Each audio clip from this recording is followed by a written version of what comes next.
Hello, and welcome back to our Dokkan battle video. So I'm a little late to this because it's already like the middle of the day, but we do have Super Vegeta's EZA live in the game. So we're just gonna go ahead and finish this up here. I am actually using the EZA STR Juniors here, just because they are AGL. Note that he is weak to Android Cell Saga, so as long as you're using a bunch of those characters, you should be fine. I don't really see this being too difficult for anybody. I mean, sure, like the Android Cell Saga team is kind of garbage right now, specifically like villains of the Cell Saga, right?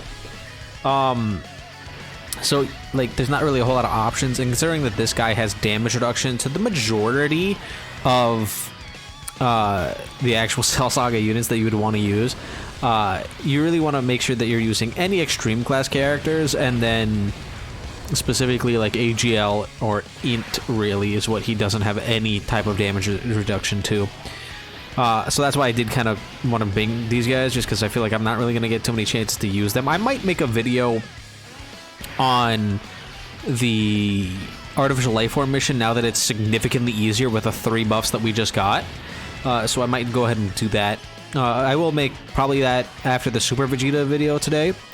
I don't have the new Vegeta, right, which is a big thing for STR Super Vegeta. Like, they link up really well, and he's able to slap himself in slot 1. That way Super Vegeta can be in slot 2 more comfortably.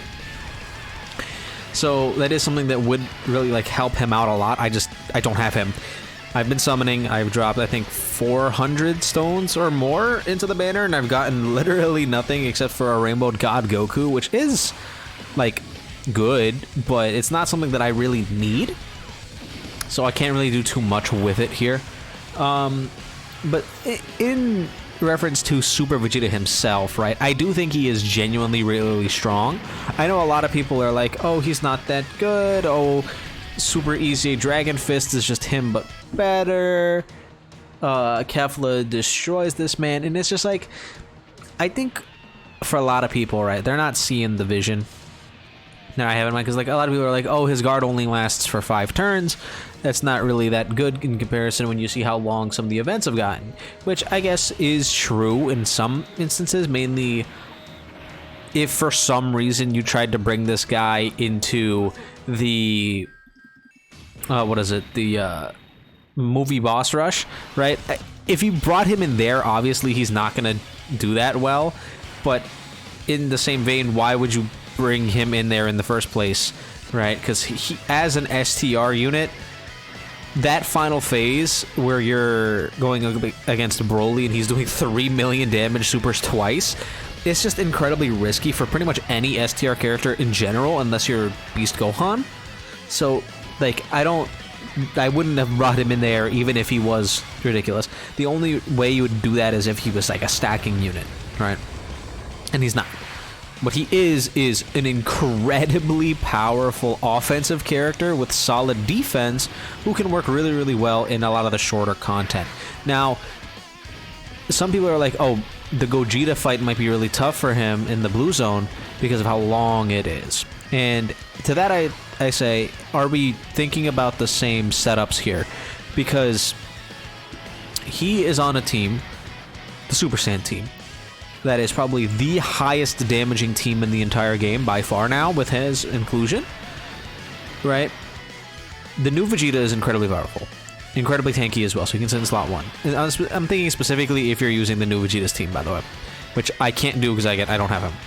But this is what I'm thinking about. On that Vegeta's team, you can have Super Vegeta, both of the new Vegetas, Gogeta, Broly, and the Super Saiyan trio, as well as potentially even STR Vegeta, right? That is so much raw damage that you have. Gogeta in the blue zone is not surviving very long. And also, think about this, right? Super Vegeta's guard lasts for 5 turns, regardless, right?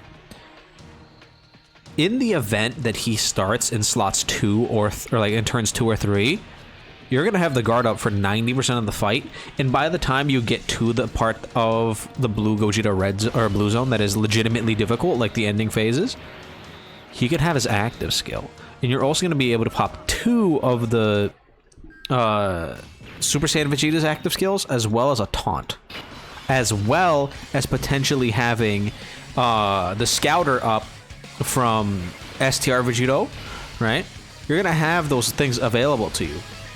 Now, technically, you could also pop Broly's domain, which isn't really that good for the Super Saiyan team, but he does ridiculous amounts of damage, so like you could definitely do it if you really wanted to. It shouldn't be that detrimental to you. It would make Gogeta take more damage in general, so I guess you could do that, right? But you have all of these other mechanics, plus the Super Saiyan's active skill, the LR Carnival Super Saiyans, right? They're incredibly powerful, damaging active skill. You're gonna be able to blast through so many of these events so damn fast that I really don't think it's gonna matter too much. And people are out here making the assumption, oh, what if he gets supered by Blue Gogeta, right? Why is he getting supered by him in the first place? Who is doing that? You have all these mechanics that allow that to not happen. There is literally zero scenario where he should be getting hit by that super attack on that specific team with all those different mechanics that you can have available to you. It should not be happening, right? Now you can make the argument, oh, but what if it does in the scenario where Vegeta doesn't action break it and you don't have the Scouter up and he doesn't super attack first somehow, all these other ifs, ands, and or buts, what if scenarios, right? And it's just like, okay, yeah, then he's gonna die. Like he's not eating the 3 million plus damage super attack, but who is really doing that besides top tier Dokkan Fest EZA LRs and Beast Gohan, right? That's not happening, right? It's very rare for that to happen. So I'm just thinking, it's like this guy fills one role really, really well, and that is explosive level damage, right? I think he is probably the strongest single hit in the game, right? Especially on that active skill turn. If he has any level of support at all, he is hitting 40 million guaranteed crits. Like, Gogeta at the end is not surviving those kinds of things. If he double supers against that blue Gogeta, that guy's just beast. Like, his health is gonna literally turn to dust. So it's like, I don't understand where people are coming from, where they're saying like, oh, he's kind of terrible because he's not eating super attacks before he attacks. It's like, no shit, he's not doing that. He's not designed to do that. Sure, he does get stats when he does get hit, right? And so it kind of does incentivize you to want to put him at the front, but he doesn't need it, if we're gonna be honest, right? Think about him like Beerus. Physical Beerus is an incredibly powerful slot 3 character, despite him needing to be attacked for a lot of his stats and him getting more damage reduction, right? Granted, Physical Beerus does get a ton of damage reduction before he attacks, so it makes it a little bit easier. But Vegeta, he doesn't need it. He has more than enough stats post super attack to be able to eat all the normals in the game, and then that first hit, he's gonna get that defensive mechanic up. So unless you get into the extremely rare scenario where you're in a fight where Super Saiyan Vegeta, right, does all his attacks and he somehow does not get super attacked in slot 1, and then Super Vegeta goes, he double supers, and then he doesn't kill whatever boss is still alive at that point, and then gets super attacked immediately, that is like the only scenario where you're gonna be dealing with any problems with him. And that's just not very common, in my opinion, right? Especially when you have characters like Gogeta on his team that can just target mechanic, right? Like, I think it's fine. I think it's gonna work out completely fine. Sure, would I have liked him to be able to eat everything in the entire game? Yeah, that'd be really cool. Is he still really, really powerful and people are heavily underrating him? I think so. I think so. So, that's just really my thoughts personally on Vegeta. Like, I like him a lot. I think he does his role really, really, really well. Again, I think the only thing I would have changed is like this weird gimmick that he has with fighting a Cell enemy where he gets so much better, really. He guaranteed guard, more stats, and additional super attack. Like, that's it means a lot, and the fact that it doesn't work against Cell Max is kind of lame. I feel like it really should work against Cell Max. I don't know why they decided that it shouldn't. I guess technically because it's not Cell, like Cell, right? But they either should rewrite his passive so that it says Cell Max excluded, or just make it work with Cell Max. I don't see a reason for it to really not do that. That's just my personal opinion. Sure, you can disagree with me if you'd like, but I just think it's kind of dumb. Because a lot of those wordings, right, they didn't exist. Cell Max wasn't a thing when those were made. So, like, they really should just put Max in the instead of just putting etc, right? Because there's only Cell Junior, I guess. Cell, I don't know if it counts Cell GT. Cell GT and Cell Angel. I don't know if those are counted. Because it is just, it's the same cell. So I guess it's just weird, but I guess it's mainly for like actually, I think it should still work against imperfect cell and semi-perfect cell. I don't know. Point being, I think it's dumb that it's like that. Anyway, what else am I trying to say here? Oh yeah, Vegeta's a lot better than people are giving him credit for, and I feel like we should stop downplaying him.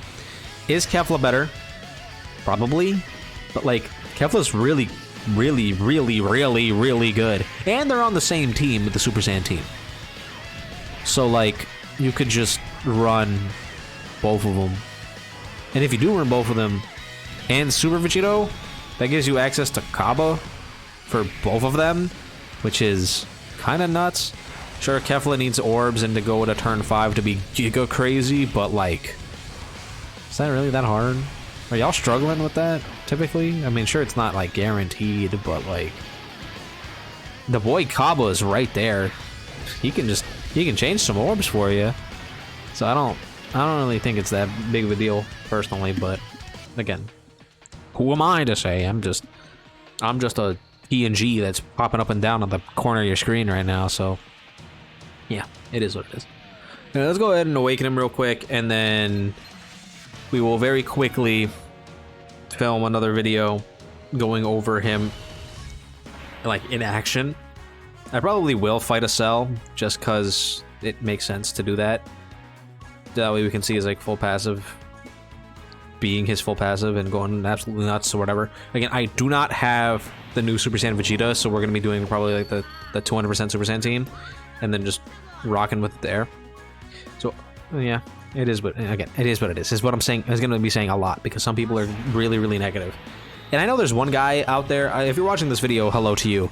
There's one guy out there who asked me if I could do AGL Vegito Blue against the movie Boss Rush, which like I can do. So just let me know if you want like his team or like just him in general, because like those are two entirely different videos. Where is Vegeta? All right, there he is. Cool. So again, that's it for this video. Let me know how you guys feel about Super Vegeta in the comments down below. Don't forget to like and subscribe, and I'll see you guys all in the next one.